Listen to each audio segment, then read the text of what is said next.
Welcome everybody to another Glasshouse Films Midnight Review, and we got speaking glass. Once again, I'm betrayed by everybody I love who is near and dear to me. I'm alone to watch this film, and I am not excited about this one. I haven't been excited about it since it was announced, since the end of Split. Okay, spoilers for Split and Unbreakable, but this is the third film, so you gotta kind of go there. Okay, let's take a trip in the Wayback Machine. Unbreakable comes out, and as a kid, I actually really liked it. I'm like, oh, this is really different. This is really cool. I kind of like this. This is moody. I was also like 13 or 14, and then as an adult, I watched it. I'm like, this is interesting. Whew, does it take its time getting just about anywhere? I mean, it's fine. It's very moody.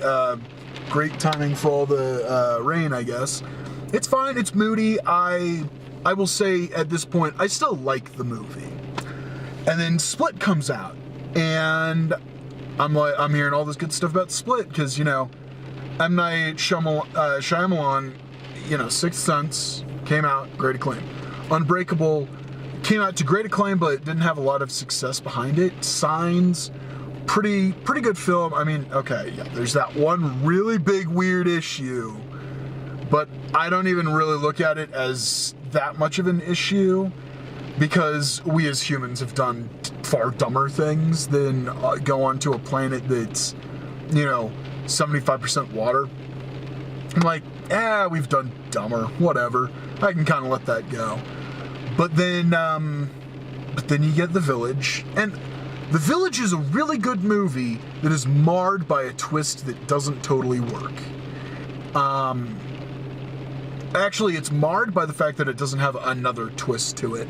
I was always bummed that the creature wasn't real. I thought it would have been a lot more interesting if it was real, or if the townspeople had made it up, and then it actually was real in some form or fashion. I've always thought that would be a much cooler way for that story to progress. But for the most part, really good movie, and Roger Deakins knocks it out of the park with how good it looks. And then you get Lady in the Water, which is bad, just absolute dog shit. Very fun to make fun of, though.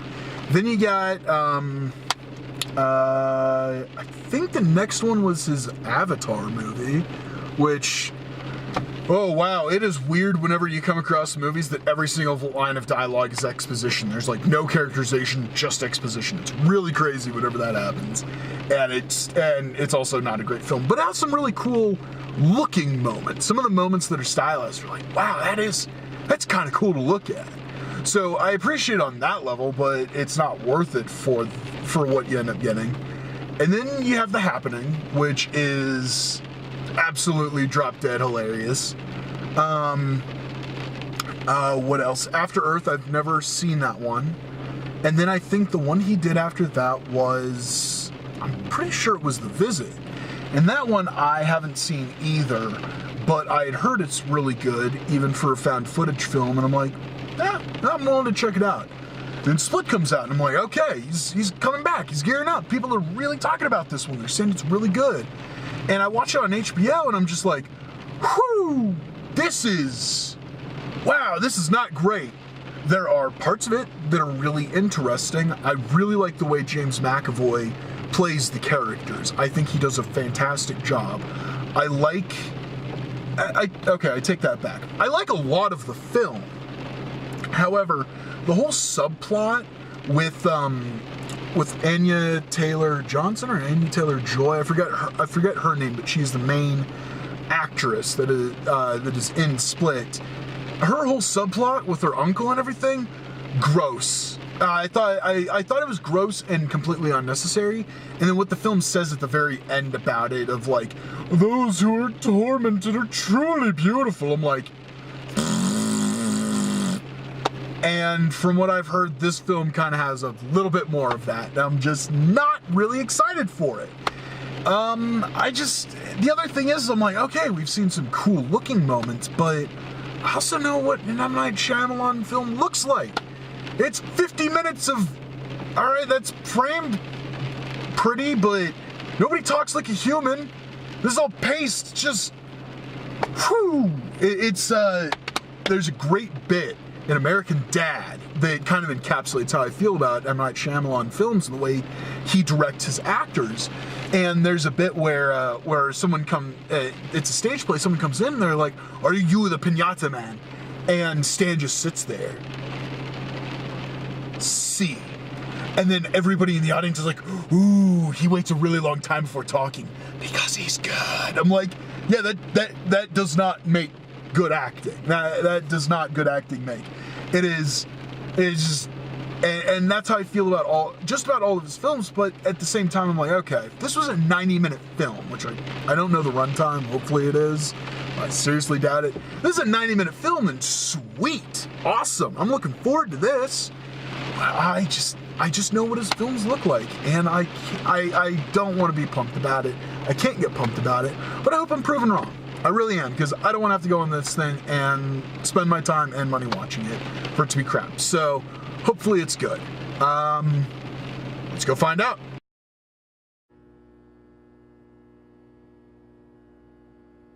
And I'm back. Wow, okay, before I really get started, man, I was stuck in that cinema for a long time. Apparently there's some issue with the projection, and they didn't start the movie until like 30 minutes after it was supposed to start. But on the flip side, didn't have to deal with any trailers, no commercials, it just went right into the movie.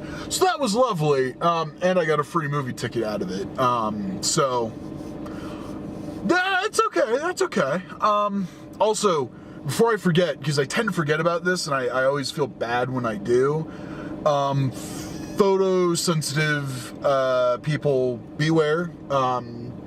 If you are prone to seizures or seizure activity because of flashing lights, this movie has a lot of them, so just beware of that.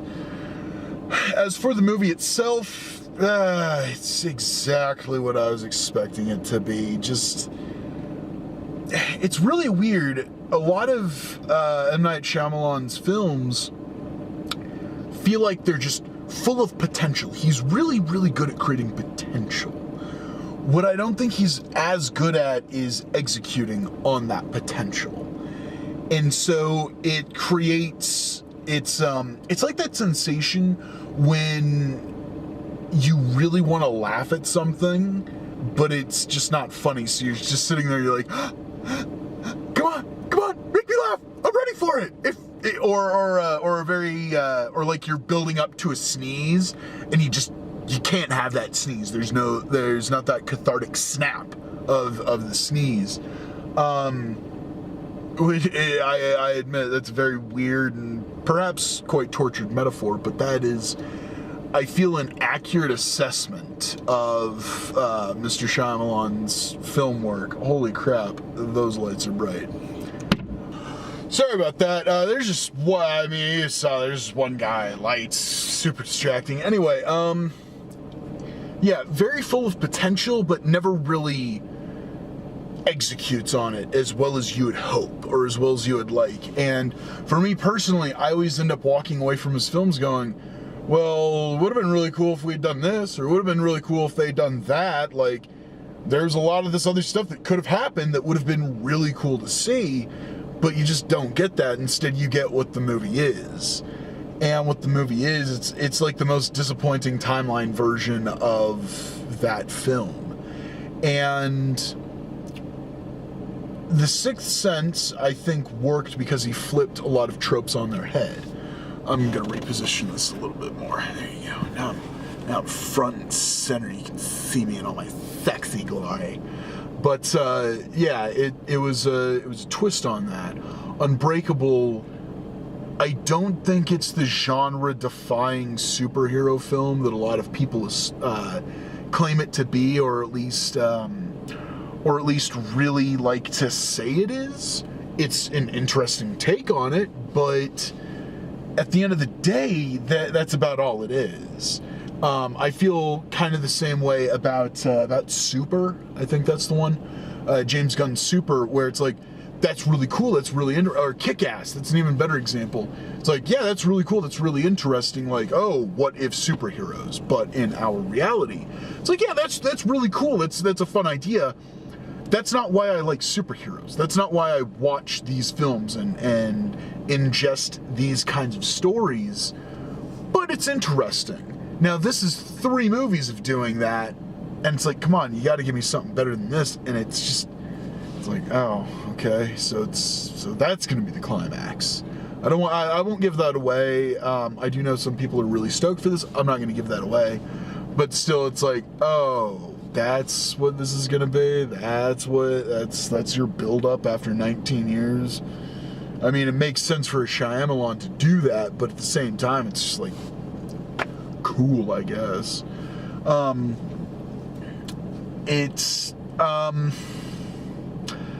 I mean, acting across the board is fine. It's good. It's good. Bruce Willis is still doing the softer I talk, the better actor I am, apparently. And no, it doesn't really work, but he's doing a fine enough job. Funny enough, my favorite Bruce Willis, funny Bruce Willis. Go watch Death Becomes Her. That's a great Bruce. It's a great movie that has Bruce Willis in it. There's the whole trifecta of stars in that film is just spectacular. Sadly, there's no producer off camera that I could just be like, can I talk about Death Becomes Her? And they're just shaking their head at me. But I gotta be that guy, so I'm gonna stop talking about Death Becomes Her. Get back to Glass. It's okay. So this is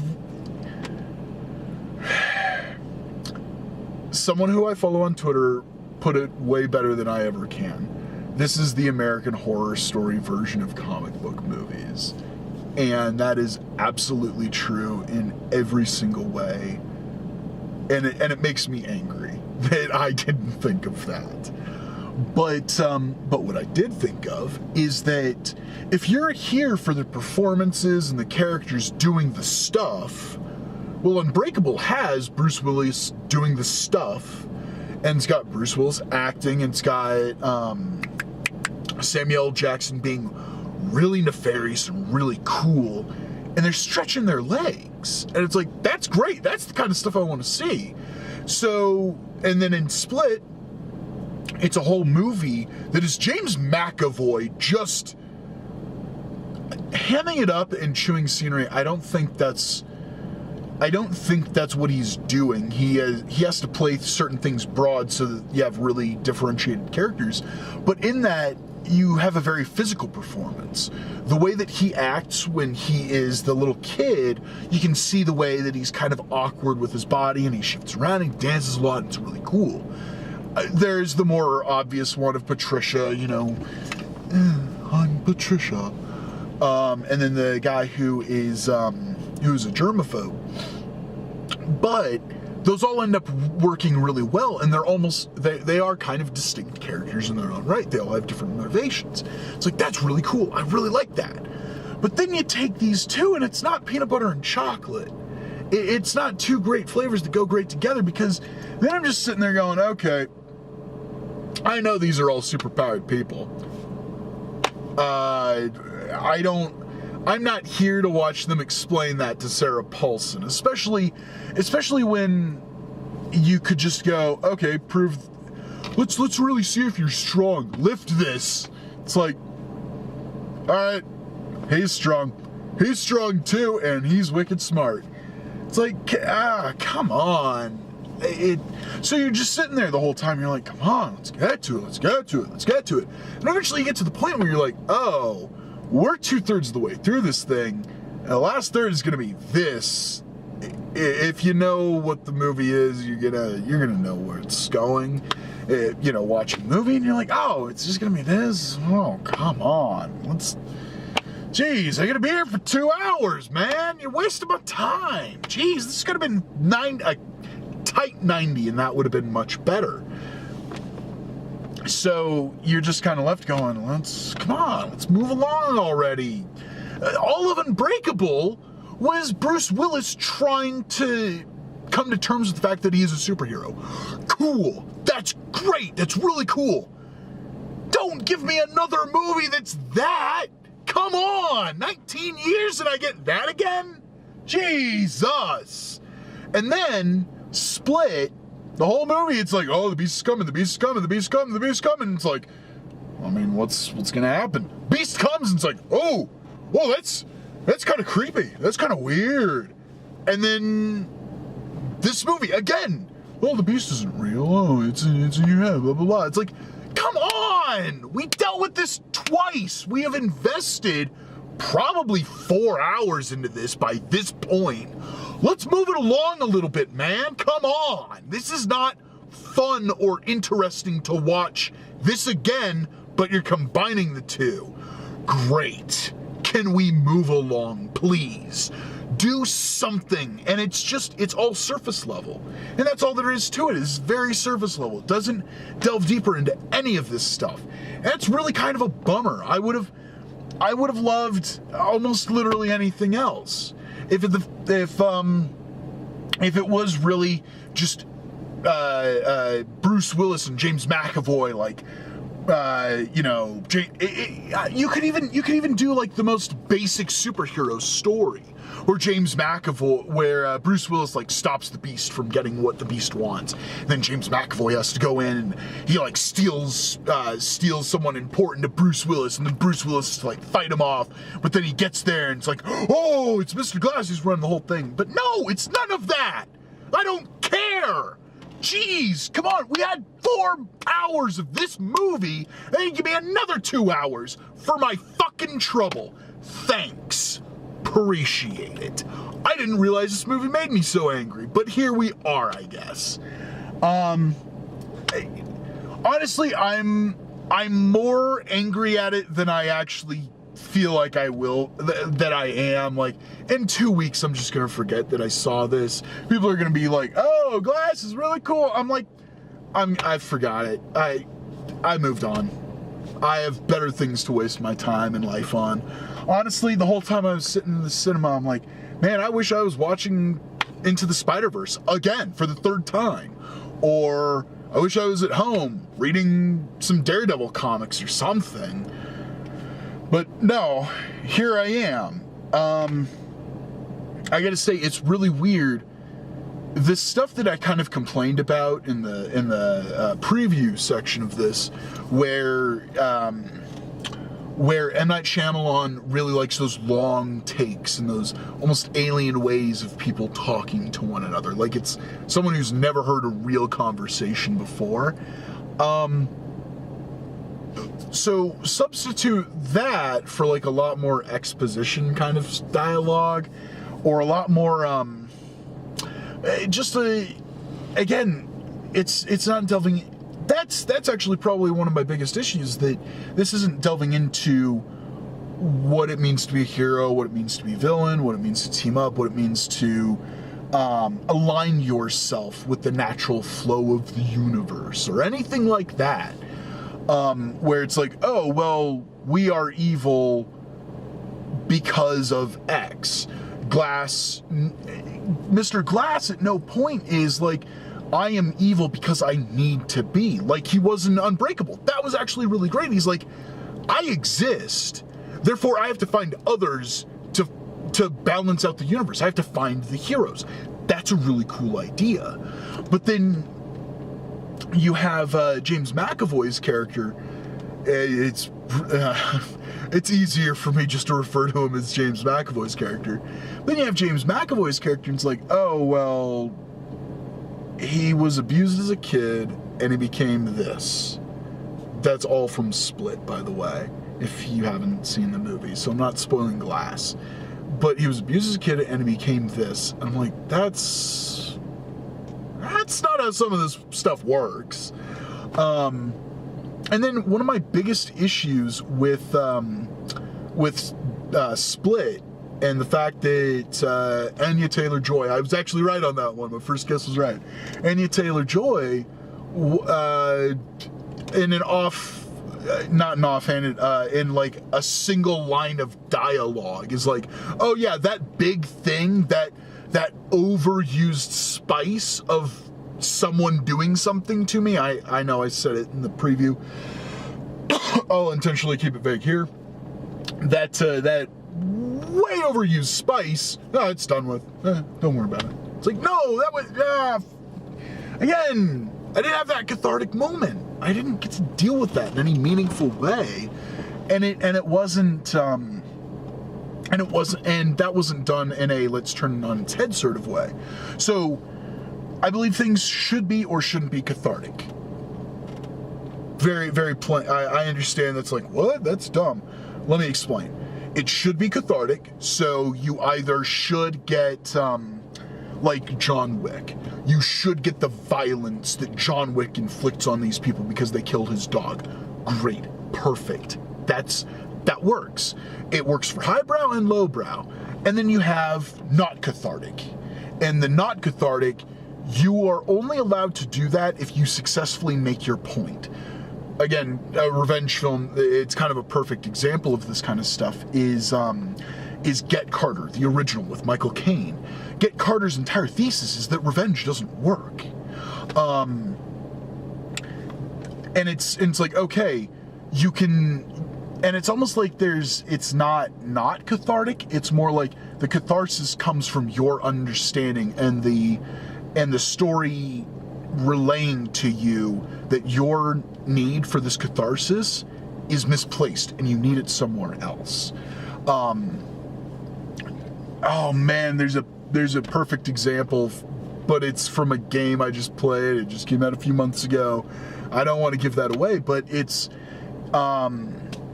Logan is, well, no, Logan's a pretty good example in that way. Is, you know, he still has to tear people up, but then he dies at the end. And it's the understanding that it's like, okay, the only way for these violent delights to end is violently. He has to die because he will always incite that sort of violence, and what he wants to do is make sure other people do not become like him. So it's this loop that he has to close, and it's a beautiful story. Well, Split doesn't have that, and Glass doesn't have it either. I don't think that's spoiling it, but it doesn't have that, and it's really disappointing. It's like, Mr. Shyamalan, you had this thing planned out since 2000. This is what you got? Come on, man. You got to rewrite this stuff. You got to make it better. Make it for the times. It's just, I would say it's disappointing, but this is pretty much what I expected when I went into it. Now, I will say, I did forget that some of the time he can really set up some beautiful shots. That was really cool. There's some weird inconsistent shots, like why are this character POV right now? Stuff like that. But also the use of music was really weird because he used to be a much quieter director, and there's a lot of music stings throughout this whole thing. And maybe I got to go back and rewatch. Well, I'm not going to go back and rewatch Split, but maybe in Split there's a lot more to it, and I just didn't notice for whatever reason. But yeah, it's all right. It's okay. If you're honestly, I feel like if you are already geared up to go see Glass, nothing about what I have said will throw you off. If you got a lot from Unbreakable, and if you got a lot from Split, I think you're actually going to get a lot from this film. I think you will be entertained. Personally, I liked Unbreakable. Split had moments that I really liked, and I can kind of expect what I got from this film. And so the best I can do is relay to you why I feel this way about this film, and the way I feel is it was predictable for me, and I just don't feel like it did anything that really excites or interests me. It's maybe not even the kind of story that I really like to watch. But it just didn't speak to me, and if you're on the fence about this one, there's nothing about it that warrants a theatrical screening for you. if you want to watch it, and I don't think there's even really like needle drop moments that you're gonna get spoiled on, you can rent it at home, and I think you'll be satisfied. If you absolutely have to run out to the cinema and watch it, yeah, go ahead. There's better films out in cinemas right now. But I still think that if you really want to watch it, I think you will enjoy it. But if any part of this kind of threw you off the film, stick with that. Just move along. Don't. As I said, there's no real need to watch this on the big screen. There's nothing about it that says they takes full advantage of the widescreen format, or not the widescreen format, the format of, seeing it on the big screen, not like other films in 2018. So, yeah, that's kind of my 2 cents. I've kind of rambled on about this for about 20 minutes now, so thank you so much if you've stuck around and watched this whole thing. And, please comment below. Let me know not only what you think of this movie, but what you also thought of Unbreakable and what you thought about Split. I'm kind of interested, especially because I got onto not on the Split train. I watched it long after its initial release, and so I didn't have that moment of really marinating in the cultural zeitgeist of talking about it. So, yeah, let me know what you thought about Unbreakable. Let me know what you thought about Split, and if you see this movie or have seen this movie, please let me know what you think about Glass as well. I'm very interested. So next week, I keep forgetting what's coming out next week. Maybe it's The Kid Who Would Be King. I don't know. But youtube.com/glassfilmshouse, facebook.com/glasshousefilms, and Twitter, where I'm most active, at glasshousefilms. And I will see you next week for what I think is The Kid Who Would Be King. Maybe. We'll see. Bye.